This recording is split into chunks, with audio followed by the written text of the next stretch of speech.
natwe gushima Imana Bénissons Dieu ko twabyutse neza muri iki gitondo qui nous a tous réveillés ce matin kandi tukaba turi bazima twese. et nous sommes tous en vie. Imana yo mu ijuru ishimwe. Que Dieu soit loué.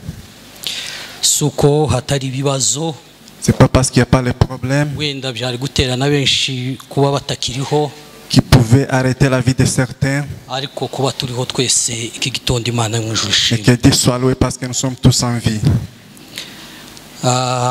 Twongeye gushima nanone kandi Nous bénissons encore une fois. iminsi ishize habaye ikibazo hano Goma cya volcan.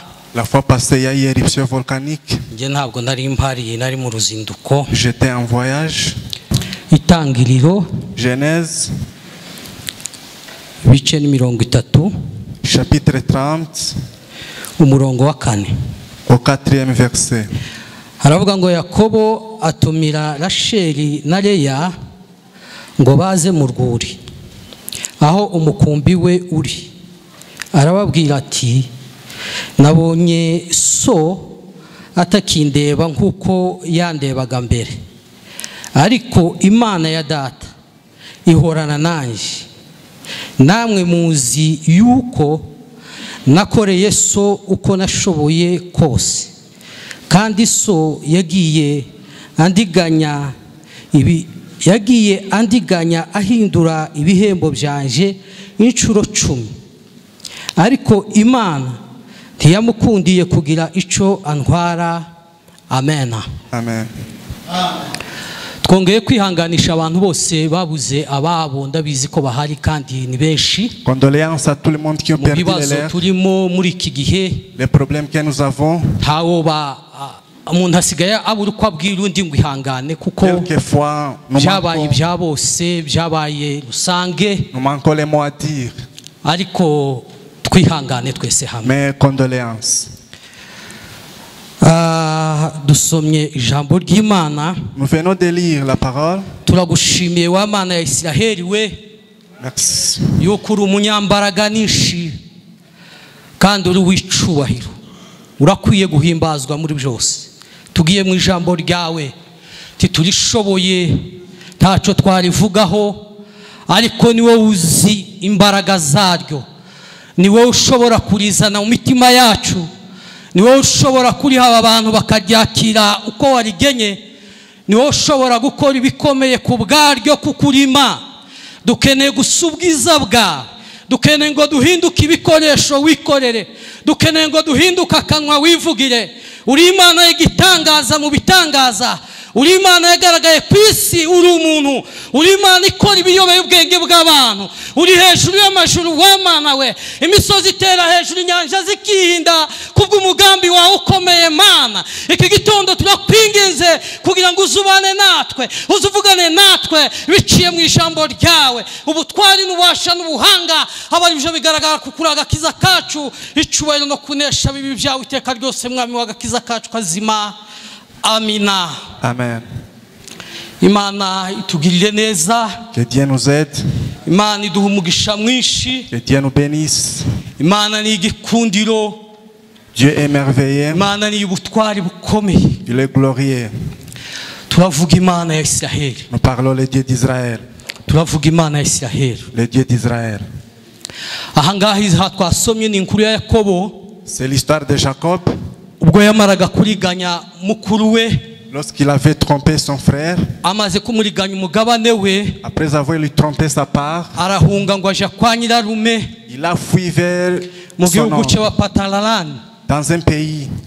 Ajayo asangayo nyirarume Labani, Il a rencontré son oncle Laban. amubonye aramwakira neza, Son oncle lui a accueilli. aravuga ngo aya ni amaraso Il a yanje, dit, ça c'est mon sang. sinshobora kuguta, Je ne peux pas te rejeter. ngwino tubane mu rugo, Venons, nous allons vivre ensemble. ngwino tubane mu rugo. Nous allons vivre ensemble. Yari amaze kumusobanurira ibibazo byose Il byamubayeho, avait déjà expliqué tous les problèmes nuko yahunze akaza, et la façon dont il a fui. ni birebire, nuko yageze aho baragirira imikumbi y'intama, Il est arrivé même là où on garde les brebis. kandi ngo basanga hiribaho intama ze Il y zishokera, avait un puits là où les brebis ngo pouvaient bakoranaga se bose mu mugoroba, travailler tous ensemble dans la soirée. bamaze guhura bose, Lorsqu'ils se sont rencontrer. ngo bagahigira iki gitare cyabaga kiri ku munwa Ils w'iriba écarter la pierre kugira ngo basangire imbaraga bagishobore cyabaga gikomeye cyane. pour partager la force. Ariko noneho Yakobo ngo ahageze Lorsque Jacob est arrivé, ababaza amakuru ya Labani, il a demandé l'histoire de Laban. bamubwira ko bamuzi, Ils ont dit que nous les connaissons. ndetse n'umukobwa we nguri Il yaraje. y a même sa fille qui vient. Ahageze ngo aramukunda cyane Rasheli, Il a aimé Rachel. ngo aramubenguka, Il a aimé. ngo yari mwiza wese, Elle était tellement belle. kandi ngo amaso ye yarabengeranaga, Elle avait de bons yeux. ngo aramwishimira rwose. Il était content d'elle. Ageze kwa Labani, Lorsqu'il est arrivé chez Laban, Labani aramubwira hagize iminsi bariho bakorana babana, Laban lui a dit, aramubwira ngo nubwo uri amaraso yanje, même si tu es mon sang, ariko nitwabana hano gusa, nous ne pouvons pas vivre uhora chez moi. unkorera gusa ku kamama. Travaille pour moi. Aramubwira ngo mbwira inyushi, Dis-moi, noneho uje ukorera ibihembo je vais maintenant te kugira ngo donner naje récompense, guhembe. afin que je puisse te donner. Aramubwira ngo muyomba niba nkugiriyeho umugisha, Oncle, si je suis reka béni, nje ngukorera, je vais travailler. uzambe umukobwa wawe Rasheli, Tu vas me donner ta fille. azaba umugore wanje. Elle sera ma femme. Nico gihembo gusa C'est ça la mpisemo, récompense.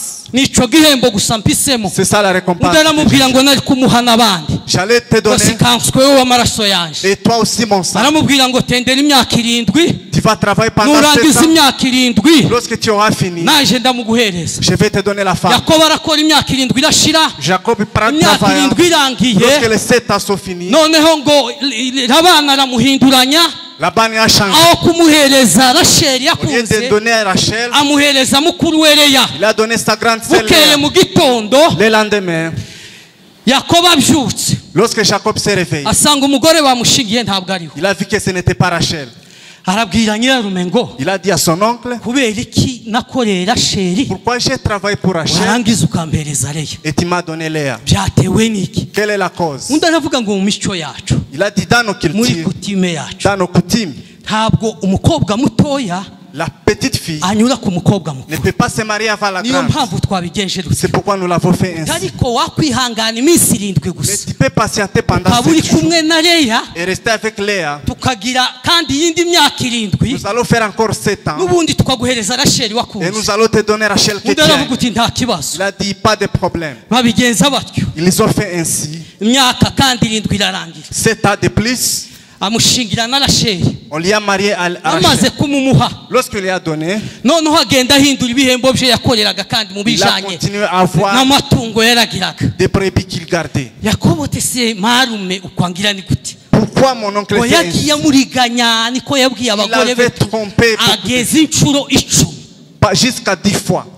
akamubwira ngo izo ubugondo nizo Il a zabizawe. dit les vaches Umwuka akihindura imfizi et akamanuka, l'esprit pouvait changer. akimya Les vaches. imikumbi yose igahinduka Il pouvait ubugondo. changer les couleurs d'une vache. Yamara kubona yahindutse ubugondo, Lorsqu'il avait que les couleurs akongera étaient kandi changées, akayimuriganya. ils avaient trompé. Nuko yagendaga amubwira, yagendaga amubwira. Pourquoi il avait trompé? Umunsi umwe Yakobo aryamye, Un jour, lorsque Jacob Imana dormait, yamubwira ngo raramurebe, Dieu l'avait dit. arebye ngo abona marayika, Il a vu l'ange. marayika aramanuka L'ange lui a dit, ngo yimya imfizi yahinduka imfizi, yimye imikumbi yose ihinduka uko toutes les vaches étaient enceintes, Labani yari yavuganye na selon la Yakobo. volonté de Laban. Imikumbi yose igahinduka uko Yakobo yabaga toutes les troupeaux yateganyirijwe kuzahembwa. Avec la couleur que Jacob avait désirée. Bararakara, bararuha, baratandukana. Ils se sont séparés. Umwe ajana imikumbi y'ukwiwe, Quelqu'un est parti undi ailleurs. ajana imikumbi L'autre y'ukwiwe, a pris sa direction. ngo bagereho imikumbi ya Yakobo. Lorsque Irororoka iragwira,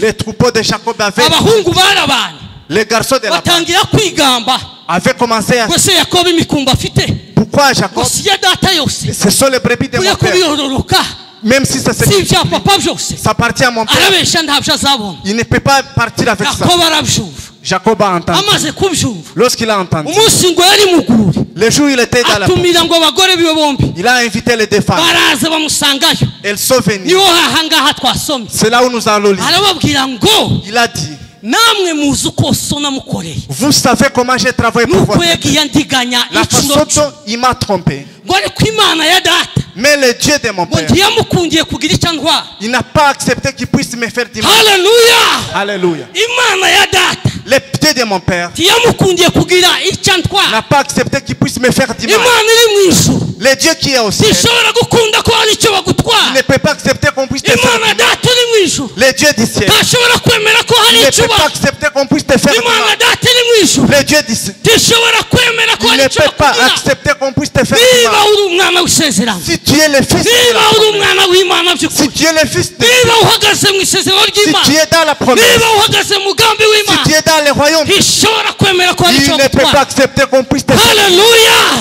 Amen. ntishobora kwemera ko hari icyo bagutwara. Il ne peut pas accepter qu'on puisse te faire du mal. Arababwira ngo rero Il a dit maintenant, namashije gutaha, j'ai décidé de rentrer. namashije kugenda. J'ai décidé de rentrer. Imana ya data yansanze Le Dieu de mon père m'a irambwira ngo subira iwacu. dit rentre chez vous. Aha nta kibanza cyanje Ici kigihari, qui n'a pas de parcelle, aha nta kibanza cyanje qui kigihari. n'a pas de parcelle ici. Haleluya! Amen. igihe cya Yakobo cyari kigiye gusohora. L'état de Jacob Yakobo était yari prêt. umuriganye kuva kera, Jacob yariganyije mukuru wiwe, il avait trompé son frère. arahungaje kwa nyirarume. Il est rentré chez aho son yagiye oncle. kwa nyirarume, Lorsqu'il est arrivé chez niwe son oncle, satani w'umuriganyi wa mbere, le Satan niwe est là. wamuriganyije C'est celui inshuro qui l'a zigera icumi. trompé plusieurs fois. Haleluya! Amen. mureke kurangara n'imodoka tuzi kandi isohotse, Ne soyez pas distraits. nta kibazo kirimo. Il turebe n'y a ijambo aucun rye. problème. Haleluya! Amen. Yakobo asanga nyirarume Jacob a rencontré son niwe oncle. uriganya kuruta abandi bose, C'est lui qui trompe tous niwe les autres. satani wa nyuma. C'est lui le Satan. Haleluya! Amen. ibyo yamukoreye Tout ce qui byari birenze kwemera. était, Imana irabibona iri mu ijuru, Dieu l'a vu au iravuga ciel. ngo igihe cyawe aha Il a dit, kirashyitse son temps cyo arrive. kugira ngo uhave. L'état de quitter. igihe cyawe ni iki ngiki C'est temps cyo kugira ngo uve mu byo urimo. de quitter. igihe cyawe ni iki ngiki C'est ça le moment. cyo kugira ngo uve mu mikorere yawe De na quitter satani. l'ancienne. igihe cyawe ni iki C'est ngiki ça le moment. Imana kugira ngo igucyure. Pour que Dieu igihe puisse cyawe ni iki ngiki C'est ça le moment. kugira ngo Imana ikujane mu kindi Que Dieu gihugu. puisse te raconter igihe dans cyawe ton ni pays. iki ngiki C'est ça le temps. kugira ngo Imana ikujane mu isezerano. Que Dieu t'amène igihe dans la cyawe cyo promesse. gukorera satani L'état de kigeze traverser. ku iherezo ryacyo. A pris fin. igihe cyawe cyo gukorera abadayimoni L'état de servir kigeze les- ku iherezo ryacyo. A pris fin. iki ni igihe, C'est ça le this moment. is the time C'est ça le moment yo kugira ngo twambuke. de traverser. hari aho tugomba kuva, Nous devons quitter quelque part hari n'aho tugomba kujya. et aller quelque part. hari aho tugomba kuva, Nous devons quitter hari n'aho tugomba kujya. et aller quelque part. hari ubutwari tugomba kuvamo, Nous devons quitter le hari royaume n'ubutwari tugomba et kujyamo, aller dans un autre hari royaume. ubwami tugomba Il y a un kuvamo, royaume que nous hari devons n'ubwami tugomba et kujyamo. aller dans un autre iki royaume. ni cyo gihe, C'est ça le moment. iki ni cyo gihe, C'est ça le moment. nta kindi gihe dutegereje. Il n'y aura aucun autre. igihe ni iki ngiki. C'est ça le moment. niba uri umwana w'Imana, Si tu es le fils de Dieu, shikama kandi ukomere. Sois fort. igihe cy'isezerano L'état de la ni iki promesse ngiki kirageze. arrive. igihe cy'isezerano L'état de la ni iki promesse ngiki kirasohoye. est arrivé. tutegereze ikindi gihe. N'attendez pas igihe un ni autre iki moment. ngiki. C'est ça le moment. tureba ikindi gihe. Ne regardez pas igihe un ni autre. iki tugezemo C'est ça le moment cyo kugira ngo tuve kwa Labani de quitter chez Laban tuje Kanani, et aller à Canaan. cyo kugira ngo tuve kwa Labani De quitter Laban tuje mu gihugu et cy'isezerano. aller dans le pays de igihe la rero promesse. ntihabwira abagore be, Il a dit à ses arababwira femmes, ngo this is time, il a dit c'est ça le moment. tugiye kwambuka, Nous allons traverser. tugiye kugenda. Nous allons traverser. arababwira ngo icyo nababwira Il a dit, ce que je ni peux, ukugira ngo mufate abana c'est que vous puissiez prendre yamuze des musange et me raconter. mudasezeye so, Sans dire au revoir. mutabwiye so, Sans dire au satani revoir. ntukamusezere, Ne font pas dire au revoir. ntugasezere abadayimoni, Ne font pas leur dire au ntugasezere revoir. inshuti zo mu bwami Ne bwa font pas satani, leur dire. ntugasezere inshuti mubana muri Ne font pas leur dire au revoir. uzafata umwanzuro ku giti Il faut cyawe décider. uvuge ngo ndagiye, Dis, je pars. inzira yo kugenda, Mais c'est ça le ugenda moment. ndaje asezera, Celui qui part, ugenda ndaje il ne arata dit pas au revoir. ugenda ndaje avuga ngo abwire abadayimoni Il ne dit pas au revoir au fata diable umwanzuro w'umutima wawe et à ses démons. ufate n'ibyawe byose. Décider. niko Mose yabwiye Farawo, C'est ce que Moïse a dit à aramubwira ngo ubwo Pharaon. tugiye kuva mu gihugu Même cyawe si nous allons quitter ngo le pays, n'inkaranobe z'inzara zawe. même si les pieds de nous. Haleluya! Alléluia. aramubwira ngo n'inkaranobe z'inzara zacu Même les pieds de zizasigara nous. hanga. Nous allons partir avec niba nous. wafashe umwanzuro Si tu as ukagira décidé, icyawe na kimwe ils ne usiga, font pas laisser. uzabifate byose, faut prendre tout. uzafate abagore bawe, Prenez tes femmes. uzafate ubutunzi bwawe, Prenez ta richesse. uzafate abana bawe, Prenez tes enfants. ubahe icyemezo gihamye, Et donnez-leur babwire ngo d'assistance. inzira niyi, Belle dire. tugiye kwambuka Nous allons traverser. kandi nimusezere. Ils ne font pas dire au revoir. Haleluya!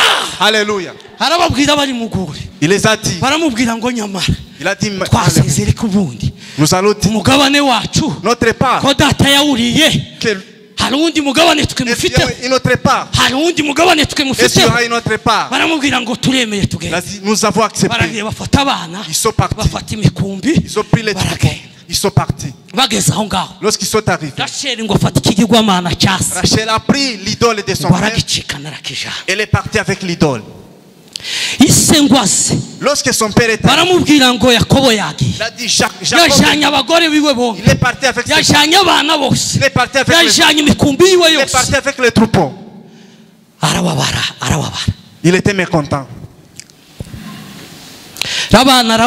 arababara bikabije Laban était ngo mécontent. afata abantu magana Il a pris des milliers de amusha personnes. inyuma Il aravuga ngo aho mufatira a dit là où je vais les mu mutima we aravuga ngo aho mufatira dans son cœur, il a dit là où yakobo aho mufatira je vais les surprendre. arabyemeza ngo aho mufatira Là où je vais les prendre. niko bazabirirwa bakuvugaho iminsi C'est tout yose ce qu'ils disent. aho tumubonera Là où nous allons la voir. aho tumufatira Là où nous allons les voir. aho tumugwirira gito Là où nous aurons. aho tumufatira Là où nous allons la ko niko frapper. bazabirirwa C'est ça leur bagambiriye décision. niyo migambi y'abakozi ba Dans leur satani plan- ku buzima bwawe niyo ngiyo ndizishira Dans les aho plans tumubonera macabres. aho tubonera umwana Là we où nous allons aho les tubonera voir. inka ye Là où aho nous allons tubonera voir ces ikiwe troupeaux. niyo migambi yo mu mitima y'abakozi C'est ba ça leur satani désir. ntizirangira na gato Il ne s'arrête jamais. bazahora gusa bavuga ngo aho tumubonera Il fait seulement là où nuko nous allons n'abantu la frapper. yavugaga ngo aho mbonera C'est ce yakobo que Laban disait. amaze ngo atora urugenzo umunsi wa mbere Il a pris les voyages. aho yaraye Là où il était. imana ihamanuka Dieu l'a visité. imana iraza Dieu est venu.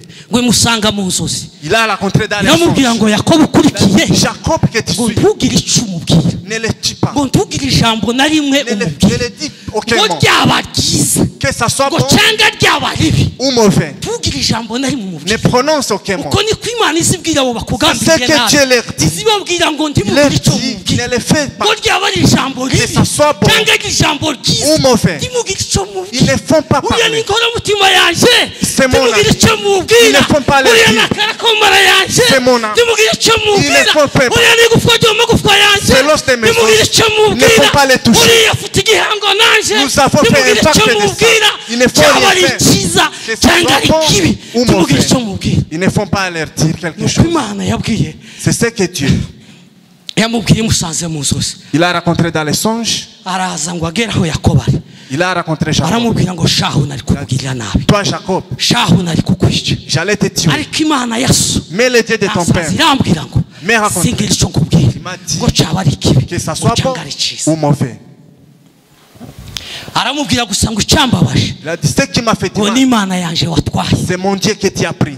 yakobo aramubwira ngo ricibwe Jacob a dit, ngo au nom niba de- hari imana yawe nacikanye si j'ai pris ton Dieu, aramubwira ngo ngwino urebe mu mahema yawe venez vérifier dans ngwino mes temps. usake ukontorore hose Vérifiez dans mes urebe ko temps. hari imana yawe uri bubone Si tu trouves ton kandi Dieu, ngo usanga n'imana yawe si tu ngo rencontres ton ndakagera i kanani qui n'arrive pas à usanga Canaan, niyo mana yawe là où tu rencontres ton ntakagere mu gihugu cy'isezerano qui n'arrive pas à ufite Canaan, izo mana wese Celui qui a tes tazagera mu gihugu ne peut cy'isezerano pas arriver à ufite bene izo mana wese tazagera mu bwami bw'imana peut pas arriver à aramubwira ngo Canaan. ufu usanga niyo mana l'a dit tout ngo celui. ndakurahiye ntakagere kanani Je te dis, ndakurahiye il ne peut ntakagere mu isezerano pas arriver ry'imana à Canaan.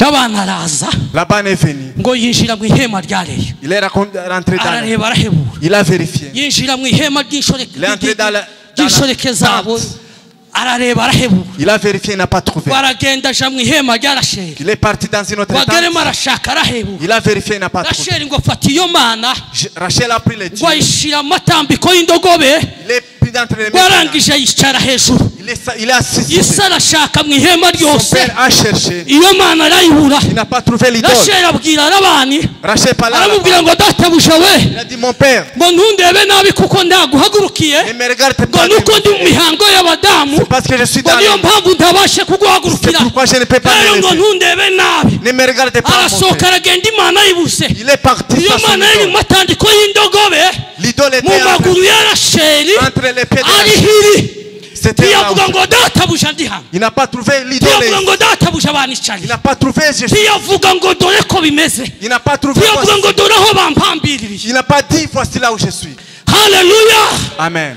ntiyavuga Il n'a pas parlé. ntiyavuga L'idole n'a pas parlé. imana zitavuga Les dieux qui ne parlent pas. imana zitazazivuga Les dieux qui ne parlent pas. aravuga ngo iyo mana ntiyavuga Il a dit le Dieu n'a pas parlé. kandi iri mu matandiko y'imbogo Et il était entre les pieds de niba Rachel. yari ifite amaso S'il avait les yeux, yari kuba yabonye il shebuja. pouvait voir les maîtres. Niba yari ifite akanwa, S'il avait la bouche, yari kuba yaravuze. il pouvait parler. Ariko Dawudi aravuga ngo Mais David a dit, Imana zigira amaboko les dieux ndizikora, qui n'est pas, zikagira amatwi les n'izuru, dieux qui n'écoutent pas, zikagira akanwa les ndizivuga. dieux qui ne parlent Aravuga pas, ngo bene izo mana les de tels ngo dieux biragatsindwa kuzihamya, qui sont maudits, biragatsindwa kuzikurikira, celui qui les adore, biragatsindwa kuzivuga celui bene qui les izo mana. poursuit.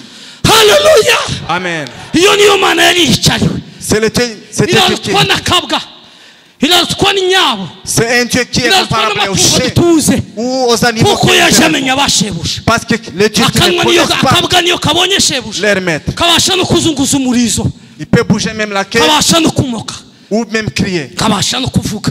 qui peut même parler. Yesaya yaravuze ngo Esaïe a dit, bene izo mana de tels dieux, ngo ni igiti ce sont des ngo baza arbres. bagenda mu ishyamba bakagitema, On peut couper là, ngo barangiza kugitema, lorsqu'on a fini de ngo couper, bakagitema no ku gice cyo haruguru, on coupe même l'autre ngo côté. barangiza bakakigabanyamo Et kabiri, on les divise. ngo igice kimwe bakakizana bakacota, Amen. ngo bakavuga ngo imbeho irashize, Que Dieu soit loué. Parce ikindi gice nacyo et l'autre côté, ngo bakakiremamo amaso, on crée les yeux, bakagiha amaboko, on donne les ngo bras, bakagiha amaguru, on donne les pieds, bakagishyira mu rusengero on rwazo, amène à l'église barangiza bakayiramya, et on adore. bakavuga ngo wamana yadukuye mu On gihugu dit, le Dieu cya Giputa we, qui nous a fait ngo quitter wamana l'Égypte, yatuzanye le gutya, Dieu qui nous a amené, wamana yadukoreye ibi le Dieu qui nous a fait igiti un arbre banika qu'on met à l'extérieur bakanura, et qu'on amène à l'intérieur. igiti kitumva, Un arbre qui n'écoute igiti pas, kidafite amaboko akora, qui ne travaille pas, igiti kidafite ubwenge butekereza, qui ne pense pas. igiti nyagiti. Un arbre tout simplement. Imana Les dieux, iyo niyo mana baramya, ce sont les dieux qu'ils adorent. Imana baterura bakajana, Un Dieu qu'on soulève, Imana bashira mu mifuka, un Dieu qu'on met dans la poche, Imana bagendana mu un mikanda, Dieu qu'on amène, Imana batwara mu migongo, les dieux qu'on peut Imana porter, batwara mu misatsi, les dieux qu'on peut porter dans Imana la cheveux, batwara mu myenda, les dieux qu'on porte Imana dans les batwara habits, aho bashaka hose, les dieux qu'on amène izo nizo partout. mana bakorana nazo. Ce sont les dieux qui Ariko servent. twebwe dufite Imana, Mais nous avons un dufite Dieu, Imana ivuga, un Dieu qui dufite parle, Imana ikora, un Dieu qui agit, dufite Imana ihindura, un Dieu qui dufite transforme, Imana y'ubwenge, un Dieu intelligent. dufite Imana. Nous avons un Dieu. Izo ni Imana batera komanda, Ce sont les dieux qui izo ni télécommandent, Imana batera komanda. les dieux qui Ariko utilisent. Imana yacu Mais notre Dieu, nije dutora komanda, c'est celui qui nous nije tubwira télécommande. ngo nimugire C'est gutya, celui qui nous nije guide, tubwira ngo nimukore, c'est celui qui nous dit de nije faire, tubwira ngo byagenze de gutya. faire ceci. Iyo yambwiye ngo agahanga kawe ndagakomeje, Il a dit, je vais te iyo yambwiye ngo fortifier. umutima wawe nzakandagiramo Je vais dayimoni, te fortifier. iyo yakubwiye nawe C'est celui byabi, qui vous a dit iyo aussi. yakubwiye kwa kundi, Il t'a dit iyo aussi. yakubwiye ngo ureke cya kindi, Il t'a dit iyo yakubwiye d'abandonner. ngo uzakore Il t'a dit bityo, de faire ceci. iyo yakubwiye ngo bizagenda Il t'a dit de gutya. faire Iyo cela. Imana y'amasezerano, C'est lui des dieux de Imana promesses. isize ireba igahinda umushyitsi, Les dieux qui n'Imana transforment. intareza zireba Les dieux zikanyeganyega, que les lions ont n'Imana peur, ifite amaboko nk'ay'imbogo, les dieux qui agissent n'Imana inyandeza zireba comme un buffle, n'Imana imisozi zireba les dieux que iyo les niyo Mana montagnes twamenye, sont effrayées. iyo niyo Mana twizeye, C'est celui le Dieu qui nous ntabwo a ari proclamé. ibigirwamana, Ce ne sont pas les ntabwo ari idoles, Imana zitavuga Ce ne nk'izo sont pas les ngizo, dieux qui ne parlent izo pas. Mana bene izo ngizo, C'est tel Dieu. nizo zadusenyeye igihugu, C'est celle qui izo ont- Mana bene izo ngizo, C'est tel Dieu. nizo zadusenyeye abacu, C'est qui ont abandonné. izo Mana bene izo ngizo, C'est tel Dieu. nizo zatumariye abavandimwe, C'est qui ont izo abandonné. Mana bene izo ngizo, C'est tel Dieu. nizo zatumariye aho tuvuka, C'est qui ont izo Mana bene terminé izo ngizo, nos bien-aimés. nizo zatumariye ababyeyi, C'est ceux qui ont izo terminé Mana bene izo les ngizo, seuls dieux. nizo ziba zitwikira abantu, C'est ceux qui ont en train izo de Mana tuer. bene izo Qui sont ngizo, en train de bene tuer. izo ngizo, Qui sont en train de zitavuga, tuer. Qui ne parlent zidakora, pas. Qui n'agissent zitagenda, Qui ne zitagira marchent ibyo pas. zimaze, Qui ne izo font. nizo Mana zasenye iyi si, Dieu. izo nizo Mana Qui sont en train de zatumaze détruire. kwica ubu, izo nizo Mana Ce sont les zitwica tels mu dieux gitondo na qui sont en nimugoroba, train de nous tuer. ni izo Mana Ce twamenye, sont des tels dieux. ni izo Mana twakurikiye, Ce sont des tels ni izo Mana twizeye, Des tels ni dieux. izo Mana imitima yacu yarikiye. Le cœur fait. Aravuga ngo Il a dit, reka mbanze nambutse, je vais traverser. aramanuka ngo yika hepfo ngo ku cyambu cya Il est Yaboki, descendu. ngo Il est ageze là. ku cyambu cya Yaboki, Lorsqu'il est arrivé, icyambu cya Yaboki, lorsqu'il est icyambu arrivé cya sur les Yaboki ports, ni itandukaniro, c'est la différence. icyambu cya Yaboki Les ports, ni ugutandukana, c'est la différence. ni ugutandukana kw'ibintu, C'est la ni différence. ugutandukana kw'ibihugu, C'est ni différencier les ugutandukana choses. kw'imyumvire, Des ni ugutandukana k'ubwenge, Les choses. ni ugutandukana kw'amarevo yo kwizera, Différencier les choses. ni ugutandukana k'ubukristo C'est n'ubupagani, différencier les ni chrétiens et les païens. ugutandukana k'umuvumo no kweza. Différencier Aravuga ngo iki cyambu cya Yaboki ces ports. nacyambuka nte, Comment je peux traverser? afata ngo imikumbi yiwe yose Il a pris ses troupeaux. yose irambukira Il agenda, a fait traverser. afata abagore biwe Il a bose pris ses femmes. arambutsa Il baragenda. les a fait traverser. Yakobo ngo arakubanuka, Jacob est rentré. araza ngo agera ku cyambu cya Yaboki, Il est rentré sur les ports. aravuga ngo mana Il a dit Dieu, bariya bakuriye muri iki gihugu cy'umuvumo ceux qui sont grandis dans biriya ce pays, byavuye muri iki gihugu dans cy'umuvumo ce mauvais pays, tibazi igipfa n'icyo ils ne savent pas, tibazi buryo ils ne savent pas différencier. ariko jewe Mais moi, usezerano jewe usobanukiwe Moi qui connais, jewe uyu nguyu moi qui connais, ndabasabira imbabazi je leur donne des mains bakuyeho imivumo ubababarire ibyaha que tu byose puisses les pardonner, bakuyeho imivumo afin que yose tu puisses les pardonner. arabegera Il les a approchés. arabegera Il a prié. yakobo yari afite ubwoba Jacob yari avait, yarasize esawu il yamuriganira avait laissé Jacob. niwe yari agiye Il gusanga a fait, ntiyari gusubira inyuma il kwa ne naba pouvait pas rentrer. byari byarangiye C'était fini. yari afite ubwoba bukomeye Il était yari azi effrayé. ko agera hakurya Il ne savait pas. esawu akamwica Et son père akamwicana qui pouvait n'ibyo le tuer byose avec tout ce qu'il aravuga possédait. ngo mana ya Il a dit isiraheli le Dieu d'Israël, mana ya isiraheli le Dieu d'Israël, ngiye kwambuka hano je vais traverser. ngiye kwambuka hano Je vais traverser ngiye ici. kwambuka habimeze Comment je vais traverser? ntirico uvuga Dis un ntirico mot. ukora Fais quelque chose. ntirico ukora Dis un ntirico mot. uhindura Fais quelque chose. aravuga ngo bize kugera mu ijoro ryo mo hagati Lorsque c'était au milieu de la nuit, marayika aramanuka l'ange est descendu. araza ngo aramugwingira L'ange est descendu. aramufata aragwingira L'ange l'a pris. hari mu mwijima ukomeye C'était dans l'obscurité. bamaze kumugwingira Lorsqu'il a pris, undi nawe arikanga l'autre était effrayé. barangize baragwingirana Ils se sont pris entre eux. barakirana, Ils se sont bousculés. Ils se sont bousculés. Ils se sont bousculés. Ils se sont bousculés les deux. Haleluya Amen. maze ngo umuseke ngo uje gutamba Lorsque, à l'aube, ijoro rigeze mu gicuku à l'aube, ese iyo ugeze mu ijoro uza ukirana nani qu'est-ce que tu fais à l'aube? nize muhinde muza mwumatana Qu'est-ce que tu fais à l'aube? Très tôt le matin. muza mukirana nijoro Tu fais quoi le matin? we ngo arakirana Ils se sont bousculés avec l'ange. undi ngo umuseke utambiye À l'aube, abonye ko atamushoboye lorsqu'il a vu qu'il ne peut pas, marayika abonye ko atamushoboye lorsque l'ange a vu qu'il ne peut pas, haleluya Amen. marayika abonye ko atamushoboye Lorsque l'ange a vu qu'il est incapable, uri mu byaha bikomeye tu es dans les grands uri mu péchés, mbaraga z'umwijima tu zikomeye es dans l'obscurité, uri mu mbaraga za satani tu zidasanzwe es dans la force hari de ibyaha Satan, wagendeyemo birenze tu as ukwemera. marché dans les hari péchés. ibyo nawe utekereza Toi aussi, bikagucyaha tu penses hari beaucoup de ibyo choses. utekereza ukabona ko utoba Tu ukibabara penses aussi beaucoup de choses. ariko we Mais lui, nawe yari afite ibigoranye birenze il ibyo avait aussi les kuko difficultés yakiranye parce qu'il n'imana s'est bousculé avec l'ange. yananirwa inanirwa Et kumutsinda il a échoué kubera ibintu yari afite à cause de ce qu'il kubera avait, ibintu yari à agagiye cause de ce qu'il possédait. imana ngo ibirebe Lorsque Dieu a, imana ikora ku mutsi Dieu a touché les nerfs, imana ikora ku mutsi a touché les wo kwitako ry'inyonga rya yakobo il a touché les nerfs du umutsi passé, arakwegura il a ngo bousculé umutsi urakweguka et il était fatigué. imana isiyo aho yakora Dieu connaît là où il peut toucher. imana yo ku buzima bwawe Le Dieu de ta vie, n'ibyaha wagendeyemo avec là où tu as marché, n'ingeso zawe ugwije et les habitudes, imana yo mu ijuru le Dieu du ciel, izi umutsi yakora qui connaît là où il peut toucher, izi ahantu yakora il sait là où il peut toucher, umutsi wo ku nyonga ry'itako ryawe les nerfs, umutsi uguha izo mbaraga zo kugendera les mu nerfs qui byaha te donnent la force, umutsi uguha izo mbaraga zo les nerfs kugenda qui mu te byo ushaka donnent byose cette force de faire le mal, ugakweguka et tu seras ubu fatigué ukibishoboye et tu ne sauras pas, ubu ukibishoboye tu ne sauras pas. umutsi wo ku nyonga ya yatoko Les ya nerfs yakobo du passé de Jacob. ngurakweguka ngo ari aho kuri icyo cyambu Et il était là-bas. aramubwira ngo ese witwa nde Comment tu t'appelles? undi aramubwira uti nitwa yakobo Il a dit, je m'appelle Jacob. aramubwira ngo ntukiswe yakobo Tu ne ukundi seras plus appelé Jacob, ahubwo wiswe isiraheli mais tu es appelé Israël. haleluya Amen. ntukiswe umunyabyaha ukundi Tu n'es plus pécheur, ntukiswe umuriganya tu ukundi n'es plus menteur, ahubwo wiswe uwisezerano mais tu es ahubwo appelé la wiswe promesse. isiraheli Tu es appelé ahubwo Israël, wiswe umwami w'ubwoko bwanjye le roi de mon ahubwo peuple. wiswe se Le roi w'amasekuruza de mon y'ubwoko peuple. bwanjye haleluya Alléluia. ahindura izina rirahinduka Il a changé les noms, ahindura direkisiyo il a irahinduka changé la direction, ahindura inzira il zirahinduka a changé les chemins, ahindura ibintu birahinduka il a changé les choses. yakobo wahoraga yirukanka n'imikumbi Celui kwa qui y'abantu courait avec les troupeaux, ntiyajanaga imbere il ne pouvait pas les yararaga ijoro ryose bugaca passer toute la nuit. akirirwa amanywa ahaye Rien de agenda faire.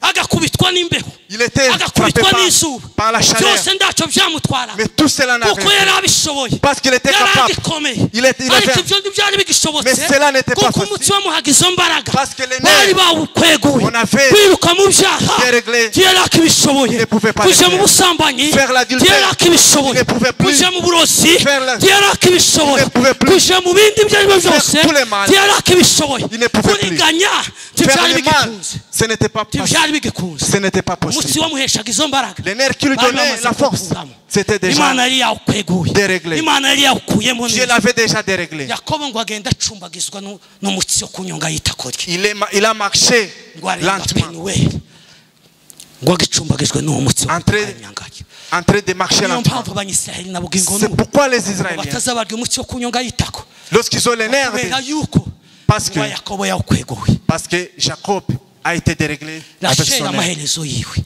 La fin de Rachel, ntiyageze mu gihugu cy'isezerano il n'a pas arrivé dans le pays. ntiyageze i kanani Il n'a pas arrivé à Canaan. ntiyageze i kanani Il n'est pas arrivé à Canaan. ntiyageze mu gihugu Il cy'isezerano n'est pas arrivé dans le pays ibyo wiringiye des promesses. byose Tout ce que vous pouvez, ibyo wiringiye byose tout ce que vous avez, ibyo uhanze amaso tout ce que vous regardez, uko byomera kose que ça soit, uko byomera kose que peu importe, hautaifikia ahadi vous n'allez pas atteindre hautaifikia ahadi la promesse. ni ukuri ndabarahiye Je vous dis la vérité. ndabarahiye ni ukuri Je kw'Imana vous dis la vérité. tuzagera mu isezerano Vous n'allez pas atteindre la promesse. tuzagera mu isezerano Vous n'allez pas atteindre la promesse. tuzagera mu isezerano Vous n'allez pas atteindre la tuzagera mu promesse. isezerano Vous n'atteignerez pas. niba hari icyo ufite Si tu as niba quelque hari chose, icyo wiringiye si tu as quelque atari chose, imana ya isiraheli et acceptez ubwo le Dieu butumwa d'Israël. bwarahararutswe Ce ubwo évangile butumwa bwarashize est démodé. ubwo butumwa bwararangiye Cet évangile est démodé. abenshi mushaka n'abo kubasetsa Beaucoup que vous abenshi cherchez, mukeneye n'abo ibipindi ce qui n'ibiparu vous fait du bien. lakini hautaifikia ahadi Vous n'allez pas nakura atteindre. pia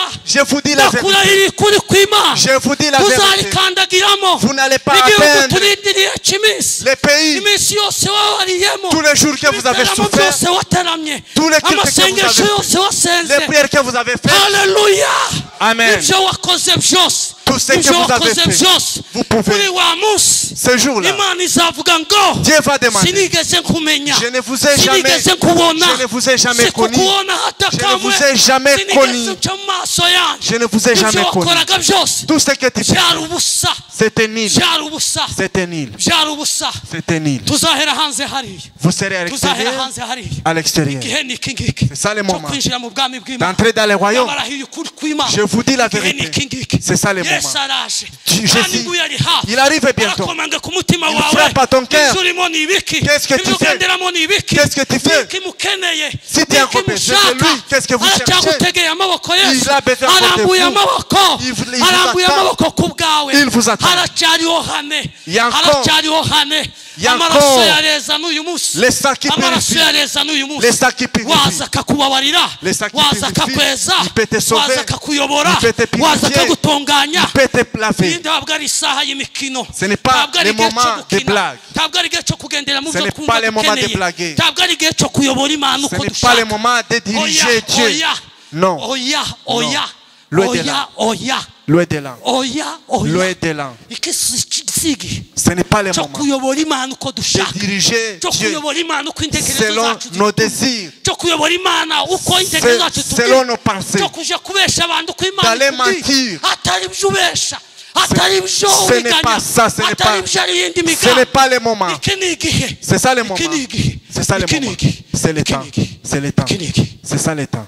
hange Ici, hange ici, hange hange ici. hange hange Attention. imana ntizinugurizwa izuru Dieu ne peut pas selon la volonté imana des hommes. ntizishwana no ku muntu Il ne peut pas marcher comme un homme. imana ntizigenda uko twishaka Il n'agit pas selon les hommes. imana izigenda uko ishaka Dieu marche selon sa imana volonté. izayifuza ngo ugende uko Dieu ishaka veut que vous marchiez imana selon sa izishaka ngo volonté. uje hariya ikuyobore Dieu veut que vous imana puissiez vous guider. ntizishaka ngo uje hariya Il veut wowe vous guider. uziyobora imana urinde Pourquoi vous guidez Dieu? uziyobora imana urinde Pourquoi vous dirigez Dieu? urinde wo Qui kuyobora imana êtes-vous pour diriger urinde Dieu? wo kubwira imana Qui ngo êtes-vous pour diriger Dieu? urinde wo kubwira imana ngo nikore Qui êtes-vous pour imana diriger? suko iteye Il n'est pas imana ainsi. izishaka ngo bayitunganiye Dieu veut bose que puisse ngo vous baje marcher mu bwami bwayo dans son baje royaume. mu nzira zayo Puisse marcher baje dans mu miyoborere yayo dans sa bumve droiture. icyo ivuga Qui puisse bumve icyo écouter ishaka ce qui bagendere parle. mu bushake Qui bwayo marche dans sa sainteté. ubarikiwe Soyez bénis. ubarikiwe Soyez bénis. ubarikiwe Soyez bénis. ubarikiwe Soyez bénis. ubarikiwe Soyez bénis. Que Dieu vous bénisse. Amen.